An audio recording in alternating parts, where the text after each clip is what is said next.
గురూజీ 72 గంటల్లోనే ఫోన్ లోని అద్భుతమైన జ్యోతిష్య పరిష్కారం చూపిస్తారు. నమ్మండి, నమ్మకపోండి, ఇది నిజం. శ్మశాన కాళి రుద్ర చౌడీదేవి ఆరాధకులు నంబర్ 1 వశీకరణ స్పెషలిస్ట్. గురూజీ మనిషి పుట్టుక నుండి చనిపోయే వరకు వచ్చే అన్ని క్లిష్టమైన సమస్యలకు పరిష్కారం ఇక్కడ లభిస్తుంది. విద్య, ఉద్యోగం, వ్యవహారం, స్త్రీ ప్రేమ, పెళ్లి, సంతానం, స్త్రీ పురుష వశీకరణం, భూవశం, భార్యాభర్తల కలహాలు, కోర్టు సమస్యలు, విడాకుల సమస్యలు, చేతబడి, అప్పుల బాధ, ఇంకా మీకు ఎలాంటి సమస్యలు ఉన్నా 72 గంటల్లోనే శాశ్వత జై శ్రీమన్నారాయణ. నేను మీ ఐకాన్ ఆస్ట్రాలజర్ గట్టుపల్లి సురేష్ బాబు. అయితే మనకి చిన్న విషయాలు ఏవైతే ఉన్నాయో అవి ముఖ్యమైనటువంటి విషయాలు మాట్లాడడానికి కోసం చెప్పేసి మీ ముందుకు వచ్చాను. అయితే మనకి ఇప్పుడు ముఖ్యంగా ఇక్కడ మనకి అందరిలో కూడా చిన్న ఆలోచన, సందేహం ఇవన్నీ కూడా ఉంటాయి. ఎందుకంటే కనుక పెళ్ళి అవుతుంది ఎవరికైనా సరే. పెళ్ళి అయిన తర్వాత పిల్లలు పుడతారు. పిల్లలు పుట్టిన తర్వాత వాళ్ళ ఆలన పాలన, వాళ్ళ విషయాలు వాళ్ళకి ఎలా ఉంటుంది అనే ఒక ఆందోళన అయితే ప్రతి ఒక్కరి జీవితంలో ఉంటుంది.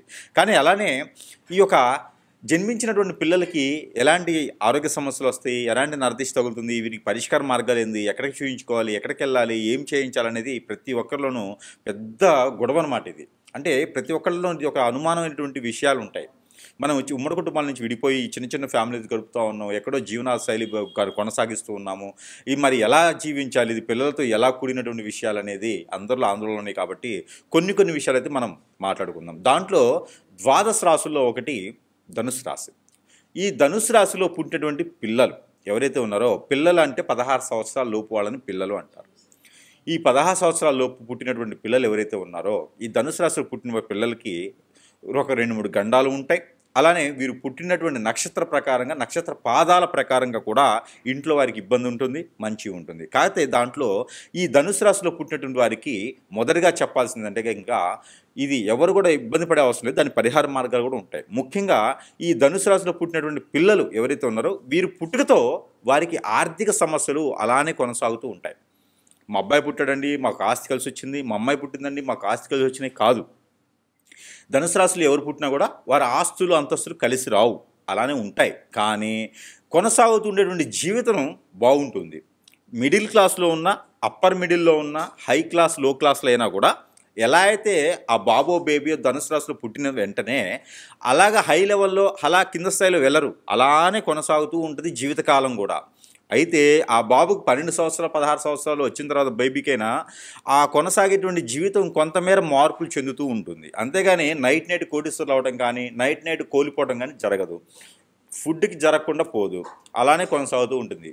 అయితే ఇది ఒకటి ముఖ్యంగా గుర్తుపెట్టుకోవాలి. మరొకటి, ఈ ధనుసు రాశిలో పుట్టిన వారికి కొంతమందిలో ఆ గ్రహాల పరంగా చూసుకున్నట్టయితే కనుక 4వ స్థానంలో శని భగవానుడు ఉండి, 6వ స్థానంలో శని భగవానుడు శుక్రుడితో కూడుండి, 8వ స్థానంలో శుక్రుడు కుజుడు శనితో మూఢమిగా ఉన్నట్టయితే కనుక వారిలో ఖచ్చితంగా తండ్రికి కానీ తల్లికి కానీ అపకీర్తి కానీ రావటము, పేరు ప్రఖ్యాత కోల్పోవటము, ఆస్తిలో కొంతమేర నష్టం రావటము, ఆరోగ్య సమస్యలు రావటము అనేది జరుగుతుంది. అలా చెప్పి పిల్లల్ని హింసించకండి, దాని పరిష్కార మార్గాలు కూడా ఉన్నాయి. ఎందుకంటే లోపాలు కూడా మనం చెప్పుకుంటేనే మనకు పరిష్కార మార్గాలు అనేది వస్తాయి. అలానే ఆడపిల్లల దాంట్లో శుక్రుడు 5వ స్థానంలో ఉంటూ, అలానే చంద్రుడు కానీ శుక్రుడు 5వ స్థానంలో ఉంటూ, అలానే రవి భగవానుడు కానివ్వండి, బుధుడు కానివ్వండి, గురువు కానివ్వండి 6, 8, 9వ స్థానంలో ఉన్నారు. దానికి శని చూస్తున్నాడు లేదా గురువు చూస్తున్నాడు అన్నట్లయితే కనుక ఇలాంటి గోచారంలో కనుక ఉన్నట్లయితే వారికి తల్లిగారికి అపకీర్తి, జాబులో నుంచి భయదొలగటం, అలానే వ్యాపారంలో నష్టాలు రావడం జరుగుతుంది. ఇది ఎంతవరకు పుట్టిన తర్వాత 5 నుంచి 7 సంవత్సరాల లోపు ఇలాంటివి దొరుకుతాయి. అలా కాకుండా ఉండాలి అనుకుంటే వారుగా మనకి చివరిలో పరిహారాలు కూడా ఉంటాయి. అలానే ఈ ఒక బేబీ ఎవరైతే పుట్టి ఉంటారో ధనుసు రాశిలో పుట్టినటువంటి వారికి ఖచ్చితంగా 2 గండాలు అయితే ఉన్నాయి. అది 7వ సంవత్సరంలో వచ్చేటువంటి గండం అగ్నితో ఉంటుంది. తర్వాత 11వ సంవత్సరంలో ఆరోగ్యపరంగా ఉంటుంది. ఈ 2 గండాలు దాటారు అంటే కనుక ఇక వారిని ఆపేటువంటిది దానికి ఎవరికీ లేదు. ఈ గండాలు కూడా రాకుండా ఉండేందుకు పరిహారాలు కూడా ఉంటాయి. పరిహారాలు చేయడం ద్వారా ఏమవుద్దంటే పెద్ద సముద్రాలు కాకుండా చిన్న పిల్ల కాలువలు అన్నట్టుగా ఉంటుంది అన్నట్టు. అందుకే గండాలకి అధిగమించడానికి పరిహారాలు కూడా ఉంటాయి. అయితే ఇందులో పుట్టిన వారికి లక్షణాలు ఎలా ఉంటాయి? వీరు మొండితత్వం ఉంటుంది. 100 మాటలు మనం చెప్పితే కూడా ఒక్క మాటతో వాళ్ళు సమాధానం ఇస్తారు, ఎవరితో మాట్లాడరు, ఎక్కువగా పూసుకోరు, వీరికి ఫ్రెండ్షిప్ ఎక్కువ ఉండరు, వారి పని వారు చేసుకుంటూ వెళ్ళిపోతారు. చైతన్యవంతులు, నాగరికత ఉన్నవారు, నేర్పుత తెలిసిన వారు, పద్ధతులు వారి దగ్గర నుంచి ఇంకా ఎదుటి వాళ్ళు నేర్చుకోవాల్సినటువంటి వారు, చదువు బాగుంటుంది, కోడింగ్ లాంటి వాటిల్లో చాలా బాగుంటుంది, ఇంకా వారు ఏదైనా కంపెనీలు స్థాపించేటువంటి స్థాయిలో ఉండేలాగా ఉంటారు. వారు ఎదిగే కొంది తల్లిదండ్రులకే కాదు ఆ కుటుంబం మొత్తం కూడా చాలా అభివృద్ధి అవుతుంది. 22 సంవత్సరాలు వచ్చేటప్పటికి ఖచ్చితంగా వారు సెటిల్ అయిపోతారు ఫ్యామిలీ. అందుకనే ధనుసు రాశిలో పుట్టిన వారికి అదృష్టం. అందుకని చివరి వరకు కూడా మనం వీడియోని వినాలి. మొదట్లో లోపాలు ఉంటాయి, తర్వాత మంచి ఉంటుంది.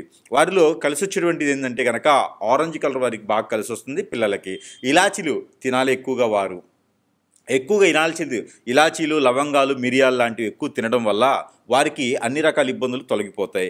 మనం అనుకున్నటువంటి గండాలు, అలానే పేరెంట్స్ ఏ పాదంలో పుట్టినా కూడా వారికి ఉండేటువంటి అపకీర్తి, అపనష్టం ఇవన్నీ కూడా తొలగిపోయేదానికి వారు చిన్న చిన్న పరిహారాలు చేసుకోవాలి. తల్లిదండ్రులు ఆ అబ్బాయి మాట కానీ అమ్మాయి మాట కానీ విన్నా కూడా ఇబ్బంది లేదు. వారికి ఎలాంటి చెడు అలవాట్లు ఉండవు, చెడు దృష్టి ఉండదు, మంచి వాళ్ళుగా పని కొనసాగిస్తారు.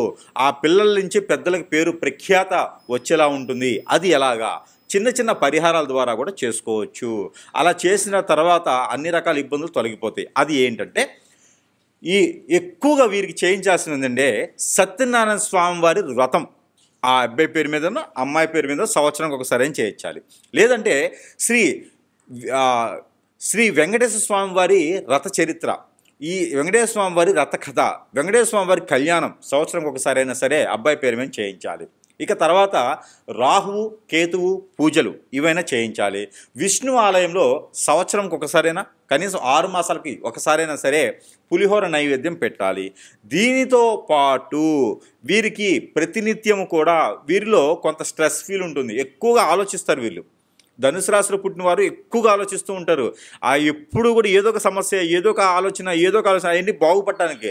కానీ ఎక్కువ ఆలోచిస్తూ ఉంటారు కాబట్టి ఆరోగ్య సంబంధించి ఎక్కువ ఉంటుంది. కాబట్టి డ్రై ఫ్రూట్స్ ఎక్కువ తింటే వారికి మంచి కలిసి వస్తుంది. పాలు, డ్రై ఫ్రూట్స్ ఎక్కువగా తినాలి. వారు ఇమ్యూనిటీ కొంచెం తక్కువగా ఉంటుంది ధనుసు రాశిలో పుట్టిన వారికి. కాబట్టి పాలు వగైరా లాంటివి, ఆకుకూర లాంటివి ఎక్కువగా తినాలి. వీరికి వచ్చే ఆరోగ్య సమస్యలు లివర్, కిడ్నీ, ఆస్తమా, అలానే ఇంగ్రీడియన్స్ తగ్గడం వలన వారికి స్టమక్ రిలేటెడ్ గ్యాస్ట్రిక్ ట్రబుల్ అంటారు కదా, అలాంటి సమస్యలు ఎక్కువగా బాధిస్తూ ఉంటుంది వీరికి.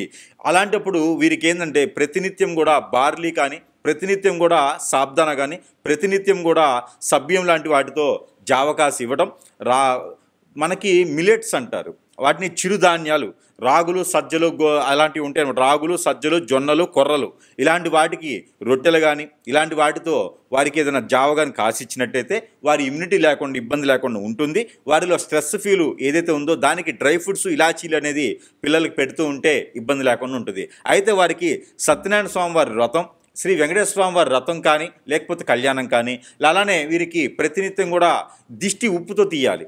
ఉప్పుతో దిష్టి తీసుకున్నట్టయితే వీరికి ఉన్నటువంటి ఆలోచన అన్ని రకాల బాగుంటుంది. జాబ్ పరంగా బాగుంటుంది. వీరిలో ఇంకొకటి, జాబ్ కూడా వీరికి వచ్చింది అంటే అది ఒకేసారి హైక్ వెళ్ళదు.